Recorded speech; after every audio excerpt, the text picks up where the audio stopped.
Okey, doktor kita boleh start ya? Yeah. Ke doktor ada ni lagi? No problem. I'm ready. Okey. Okey. Kita give another 2 minutes untuk kita punya follower masuk ya, doktor?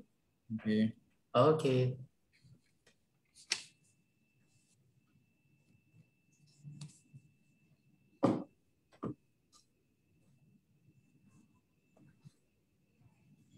Okey, doktor, kita boleh start sekarang Okey, Assalamualaikum warahmatullahi wabarakatuh. Terima kasih kerana bersama kami pada kali ini.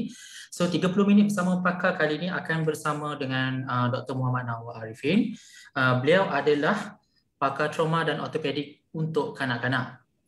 Jadi tanpa membuang masa, saya menjemput Dr. Muhammad Nawar Arifin. Doktor, boleh doktor perkenalkan diri doktor dan apakah itu sub kepakaran pediatric orthopedician? Maksudnya apa yang doktor buat sekarang di Avicenna Women's Children's Specialist Hospital. Okay. Terima kasih. Okay. Assalamualaikum. Salam sejahtera. Salam PKP untuk semua. Waktu COVID ni adalah masa yang agak mencabar untuk kita semua. Walau bagaimanapun, saya berharap kita semua dapat kekal jaga SOP, mengikut undang-undang dan menjaga penjarakan sosial, tidak pergi ke tempat-tempat yang ramai seperti biasalah ya. Itu saya ingat pada waktu sekarang semua orang dah damai dan maklum.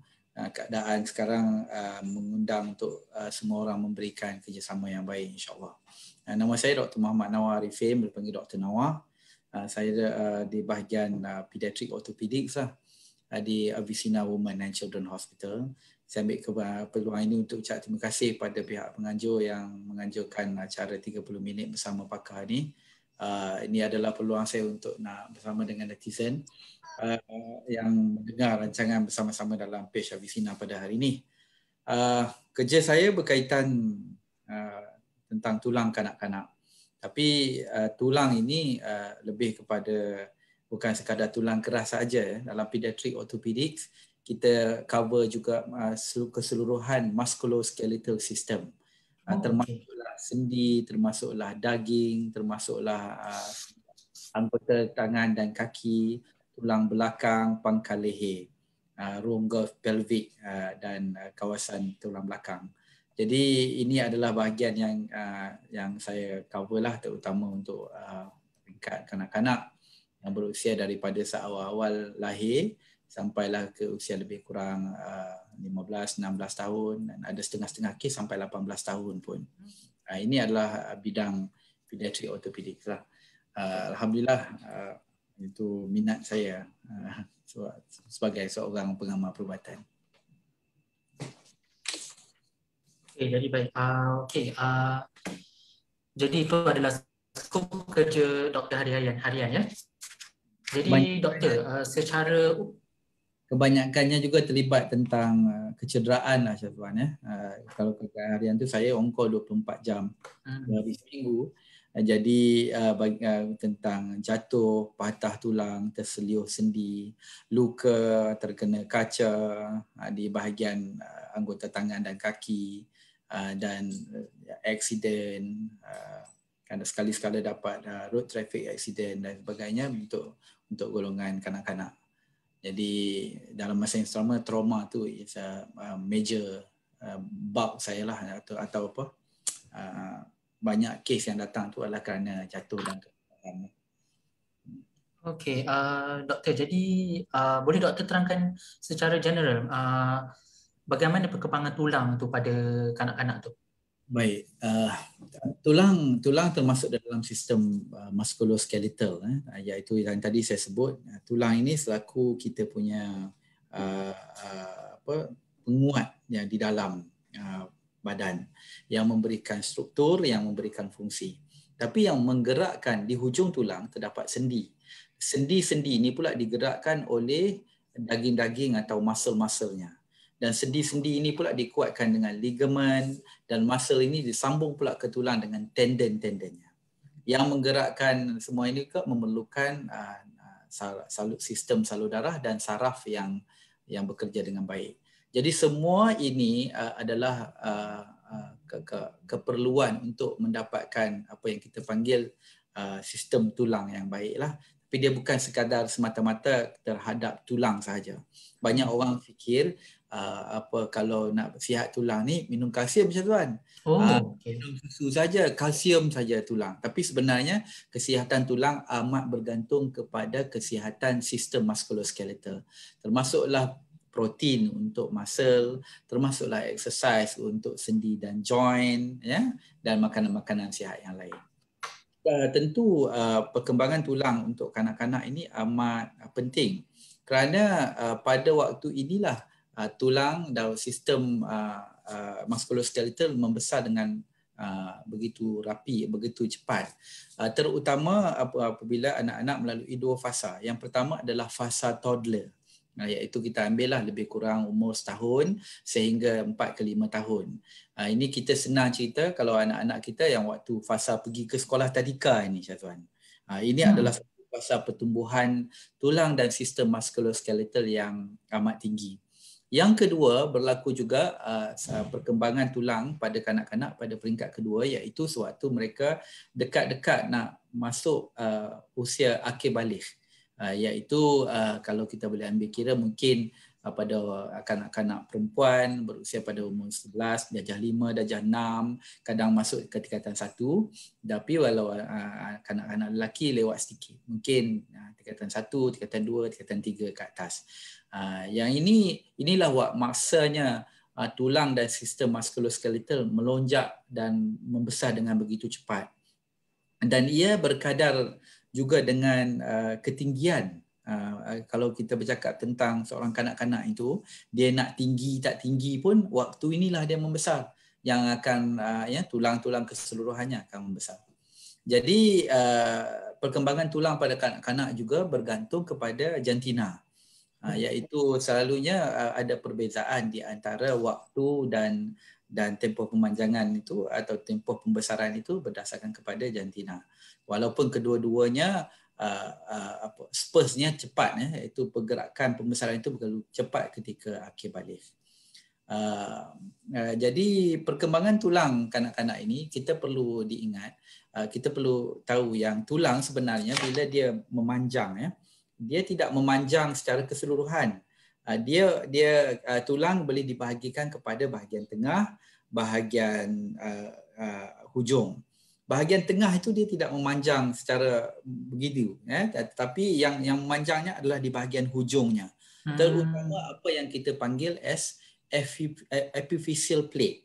Epiphyseal plate itu adalah satu kawasan, sedikit kawasan yang terletak di hujung tulang atas dan bawah untuk memanjang. Jadi tempat pembesaran itu sebenarnya adalah lebih di bahagian hujung-hujung tulang pada usia kanak-kanak. Jadi sebarang kecederaan, sebarang perkara yang berlaku pada epiphyseal plate boleh menyebabkan gangguan ketumbuhan tulang. Jadi secara umum saya boleh mengatakan perkembangan tulang di kalangan kanak-kanak amat bergantung kepada faktor jantina, amat bergantung kepada peringkat umur dan juga sudah tentu pemakanan yang seimbang. Kali ini saya nak cakap, tadi saya sebut tentang kalsium, tapi suka saya nyatakan lebih faktor-faktor vitamin dan juga makanan yang seimbang itu adalah amat penting untuk kita mendapatkan pembesaran sistem tulang.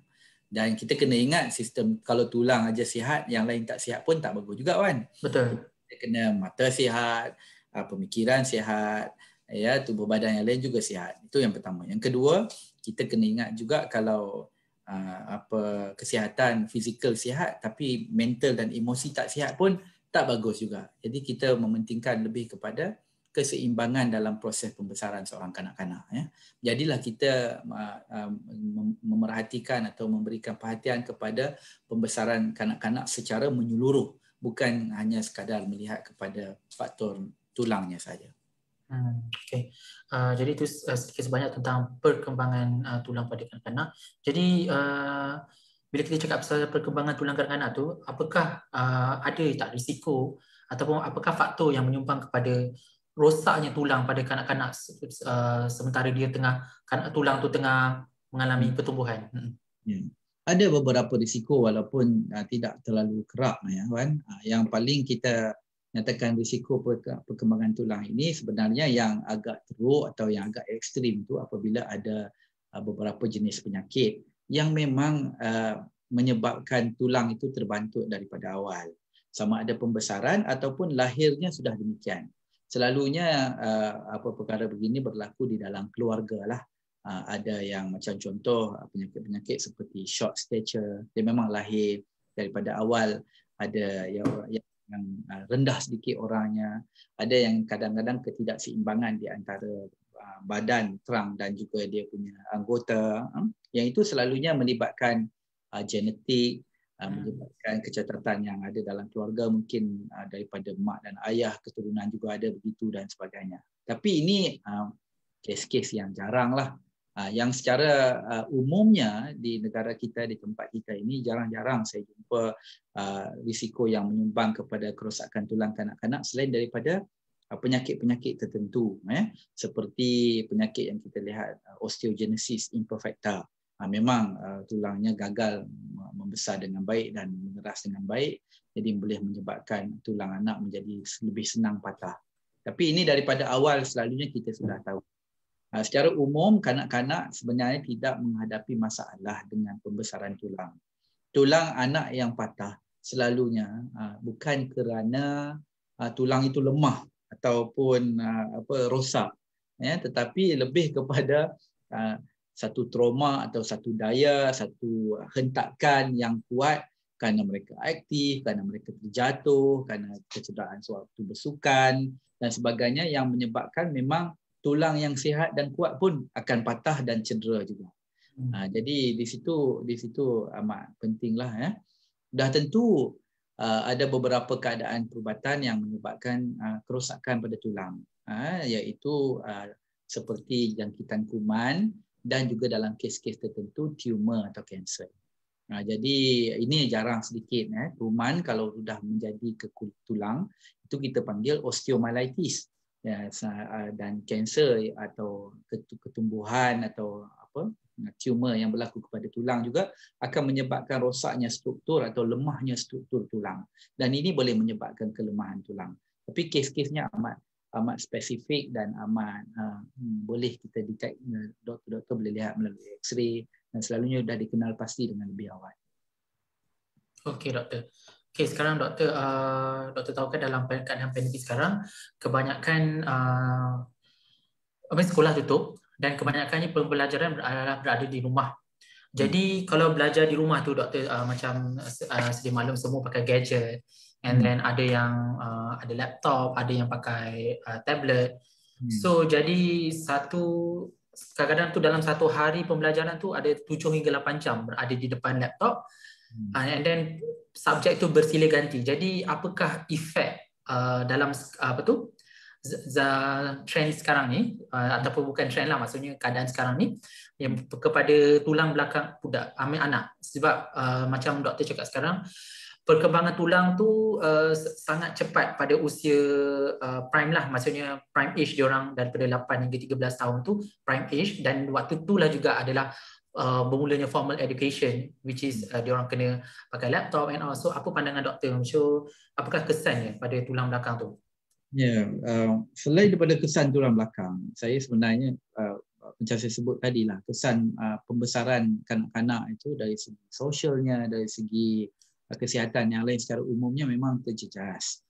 Kita akui lah waktu COVID ini adalah waktu yang amat sukar, bukan sekadar untuk anak-anak kita yang besar, begitu juga untuk mak ayah yang kena cari peranti atau gadget, yang terpaksa berhadapan dengan keadaan anak ada di rumah, nak pengawasan dan sebagainya. Jadi saya nak sentuh yang ini, kesan penggunaan gadget, PDPR, pembelajaran online secara di rumah ni sebenarnya kalau kepada postur badan atau tulang belakang semata-mata itu ia ada kesannya, tetapi tidaklah begitu besar sebesar kesannya terhadap anak-anak yang tidak bersosial atau tidak dapat pergi ke sekolah seperti biasa. Kita impikan sekolah dibuka balik, mereka beraktiviti macam biasa, tapi keadaan COVID ini memaksa mereka terpaksa berhadapan dengan komputer dan handphone dan sebagainya, yang kita semua saya rasa sedia maklum tentang faktor keburukannya, terutama dalam kes-kes yang tidak terkawal. Kita lihat apa yang kita boleh buat dalam keadaan sekarang. Anak-anak terpaksa duduk di rumah. Bagi yang ada laptop itu, jadi memang kalau duduk atau duduk di meja, duduk di kerusi secara lama, tak payah cakap lah, kita pun kalau duduk kat kerusi berjam, kita akan menghadapi masalah lenguh-lenguh dan sakit-sakit, terutama di bahagian belakang.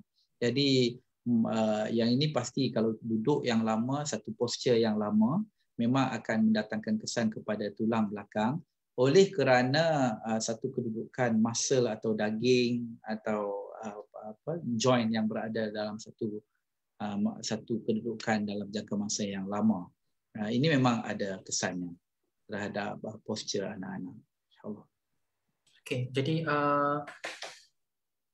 sakit pada bahagian belakang kerana duduk tu. Jadi ada tak cara dia untuk mengurangkan, maksudnya adakah apa tips yang doktor sarankan supaya boleh kurangkan sakit tu waktu tengah PDPR tu, doktor? Baik, sebab itu setup tempat tu amat penting. Kalau kita dah tak boleh nak elakkan, terpaksa kena guna laptop, terpaksa kena guna handphone dan sebagainya, pastikan ibu bapa kena pastikan bahawasanya ada ruang khusus untuk setiap anak-anak itu belajar dalam keadaan online itu. Jangan dipilih atau diletakkan hanya duduk sambil tidur atau duduk dekat atas depan sofa sahaja, walaupun mungkin sofa itu nampak macam selesa, tapi untuk kedudukan dan kelas yang begitu lama, jadi postur badan akan terjejas. Saya sarankan biarlah ada kerusi yang bagus yang boleh support ketinggian anak-anak. Saya jarang juga cakap tentang ergonomik ataupun bentuk kerusi yang baik, kerana bentuk kerusi yang baik untuk kanak-kanak ini jarang kita temui. Tapi yang saya sarankan adalah saiz kerusi. Sebab selalunya kerusi yang ada di rumah itu adalah saiz dewasa. Dia bukan saiz kerusi untuk anak-anak.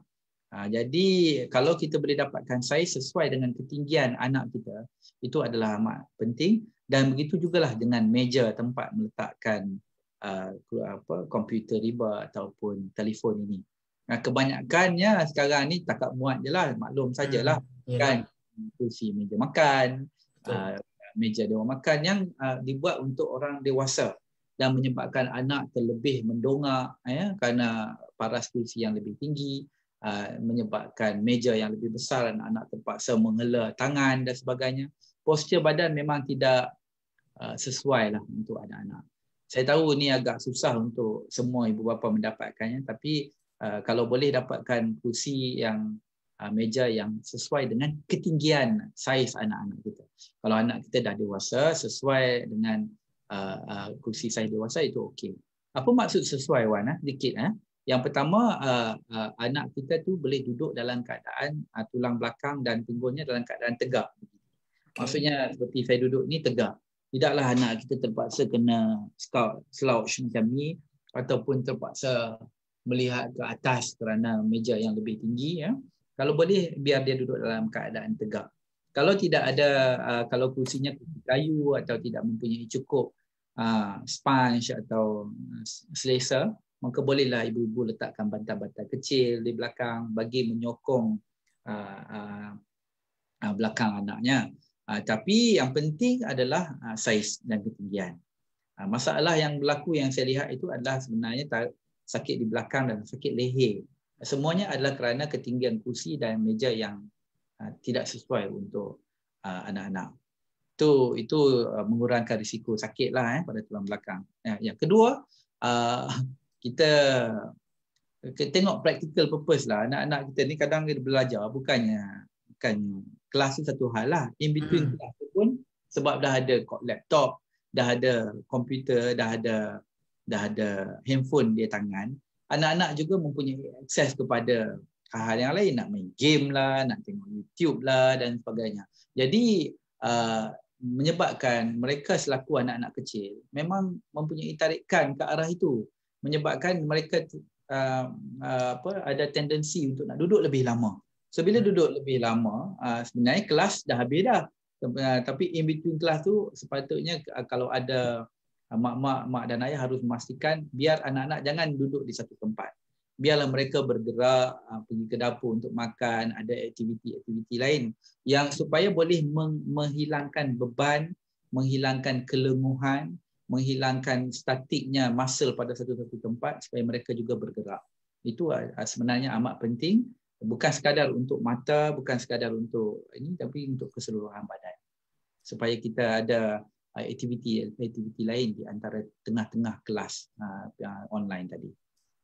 Jadi doktor ada tak macam saranan atau literature daripada doktor yang mengatakan kalau dah 20 minit so kita kena rehat, relax ataupun stretch all the muscles, ataupun setelah setengah jam, so saranan doktor macam ni untuk macam just stretch out? Betul memang 30 minit setengah jam saya dah nyatakan tadi. Yang pertama kita ni ada komputer, ada laptop, bagi kadang-kadang ada juga ibu bapa yang tak memberikan akses alat-alat digital ini kepada anak-anak, tapi waktu PDPR ni anak-anak terpaksa kena dapat. Jadi kontrol itu sebenarnya yang penting. Kerana kita harus faham anak-anak kita tidak boleh membuat keputusan mereka sendiri. Mereka sudah tentu seronok dan nak main atau terutama zaman digital sekarang ini, cabaran amat besar kepada ibu bapa kerana bukan sekadar nak jaga kesihatan tulang, tapi juga nak menjaga kesihatan minda, kesihatan fikiran, kesihatan emosi juga penting, kerana di hadapan anak kita itu boleh terdedah dengan segala macam hal daripada internet dan sebagainya. Jadi itu yang sebenarnya lebih penting. Saya rasa sudah pasti terbaik kalau macam Wan cakap tadi, kita ada setengah jam boleh stretch sedikit, buat stretching, tapi kontrolnya itu agak susah.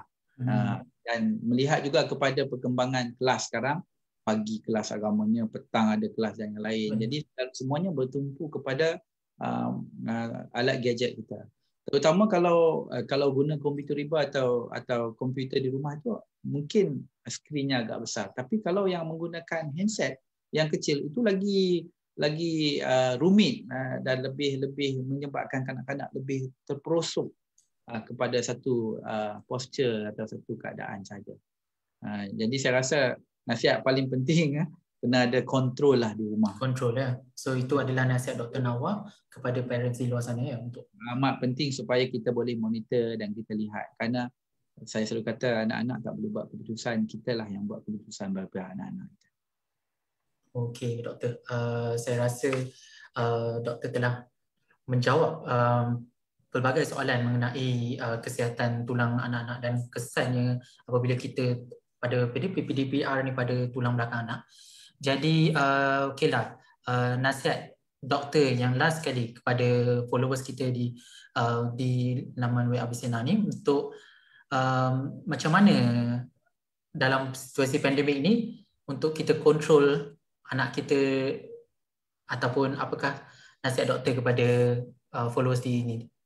Ya, ni zaman kita hidup dalam keadaan yang penuh dengan zaman penuh cabaran lah.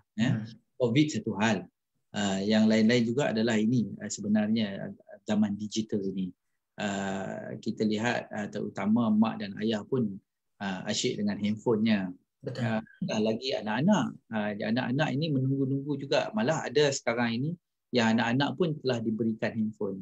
Menang dapat nombor 1 atau dapat hadiah sikit, birthday dan sebagainya, dah dapat hadiah handphone. Handphone atau alat digital ini secara khususnya sebenarnya lebih banyak mendatangkan kebaikan berbanding keburukan. Tetapi dalam proses pembesaran anak-anak, selain daripada posture dan kedudukan lama duduk tu Wan, saya juga perlu mengingatkan bahawasanya anak-anak kita yang dapat terus connection dengan Wi-Fi, yang terus boleh menjelajah ke alam digital internet dengan tanpa had dan sempadan, kita menghadapi satu lagi cabaran yang jauh lebih besar, iaitu apa yang anak-anak kita tengok dan papar itu, kalau kita tak kontrol dan kita tak tahu, dia akan mendatangkan lebih banyak lagi pengetahuan dan juga bahaya. Sebab ada setengah-setengah, saya selalu pesan yang ini juga, mungkin keluar sikit daripada topik. posture pada anak-anak, tapi bila anak-anak kita duduk di depan internet, dia tak tahu nak beza antara baik dan buruk. Yang paling penting juga kadang-kadang ini mudahnya pornografi, mudahnya iklan-iklan yang menyebabkan terdedahnya kita kepada bukan budaya dan juga apa yang diajari sesuai dengan amalan kita di timur ini. Jadi ini semua akan, perkara ini tidak sesemudah yang mak ayah nyatakan, ya, sebab otak anak-anak sedang membesar. Apa sahaja yang mata mereka lihat kali pertama akan menjadi akan menjadi simpanan di dalam memori mereka, dan ini akan membentuk sifat dan peribadi mereka. Sebab itu kita lihat banyak anak-anak yang tidak mendengar cakap, banyak anak-anak yang berperangai pelik-pelik, banyak anak-anak yang membahasakan dengan perkara yang tidak pernah datang pun daripada mak dan ayah. Semuanya ini adalah daripada pengaruh digital. Saya rasalah dalam kesempatan yang sedikit ni, atas rasa kasih sayang kita mak ayah kepada anak-anak, kita janganlah memberikan hadiah alat digital bersamping connectionnya kepada dunia ini tanpa langsung kita mengambil kira faktor-faktor yang saya sebutkan tadi, kerana mungkin kita sebenarnya memberikan suatu bahaya yang amat sangat kepada anak kita tanpa kita pun menyedari tentang bahayanya itu. Saya selalu ulang, bahaya yang paling berbahaya adalah bahaya yang tidak pun kita tahu tentang bahaya itu. Kita rasa okey, kita rasa best saja, anak seronok, tapi sebenarnya amat berbahaya kepada anak-anak kita. Jadi pembesaran tempoh pembelajaran di rumah ni, kalau tanya saya secara peribadi lah, kesihatan tulang tu not a big issue lah, selain daripada posture dan sakit-sakit belakang tadi. Yang lebih penting adalah bagaimana kita dapat melahirkan anak kita yang sihat secara fizikal dan mentalnya, secara emosinya, dan pastikan mereka dapat belajar dalam sektor apa yang mahu diajar, bukannya belajar di luar daripada apa yang kita tak mahu mereka belajar. Itu maksud saya. Sebab kalau dah terdedah kepada internet ini, tidak ada sempadan lagi. Yang ada sempadan hanyalah anak kita dan Tuhannya saja. Okay. Ya, jawapan kepada saya. Okey, terima kasih banyak Dr. Muhammad Nawar Arifin kerana bersama kami pada hari ini. Jadi doktor telah mengupas kesan PDPR di rumah bukan sahaja terhadap postur anak, tetapi terhadap kesihatan anak secara umumnya. Okey, terima kasih banyak doktor atas kesempatan ini. Mungkin kita akan bersama di lain sesi pula dan akan mengupas isu-isu yang lebih terkini tentang kesihatan tulang pada anak-anak. Boleh doktor? Boleh, insyaAllah. Okey. Akhir kata dari saya, Syazwan. Okey, saya akhiri sesi kita pada kali ini dengan Assalamualaikum warahmatullahi wabarakatuh. Terima kasih doktor. Assalamualaikum. Assalamualaikum.